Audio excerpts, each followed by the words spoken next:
Situasi terkini di Kampung Pegapa pasca serangan KKB, OPM berlarian disergap Satgas Kartens. Kelompok kriminal bersenjata kembali berulah pada Selasa 30 April 2024. Sekitar pukul 7:40 waktu Indonesia bagian Barat, organisasi yang belakangan dikenal dengan sebutan OPM itu menyerang Polsek Homeyo. Satgas Damai Kartens tentunya tak diam saja, hingga akhirnya baku tembak terjadi di Kampung Pegapa, Distrik Homeyo, Kabupaten Intan Jaya. Akibat ulah KKB dan OPM, seorang warga sipil bernama Alexander Parapak, 20 tahun, meninggal dunia. Ia tercatat memiliki keturunan dari suku Toraja. Alek menderita luka di bagian dada kiri dan di bagian bawah ketiak sebelah kiri. Kasatgas Humas Ops Damai Kartens 2024 AKBP Bayu Saseno membenarkan peristiwa itu. Mengutip tribunnews.com, ia mengatakan penyerangan ini diduga dilakukan oleh kelompok Kenny di Bagau dari Kodam ke Babo. Penyerangan itu berawal sekitar pukul 7:40 waktu Indonesia bagian timur. Kala itu ada beberapa serangan senjata api ke arah rumah Ibda Trisetio dan rumah Ibda Bartolomeus di Polsek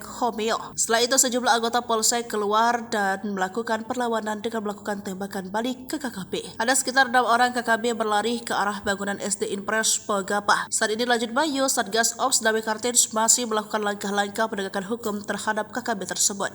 Mereka juga meningkatkan kesiagapan dalam memberikan jaminan keamanan bagi masyarakat di Kabupaten Intan. Bayu juga berharap adanya peran serta masyarakat dalam menjaga keamanan di Kabupaten Intan Jaya.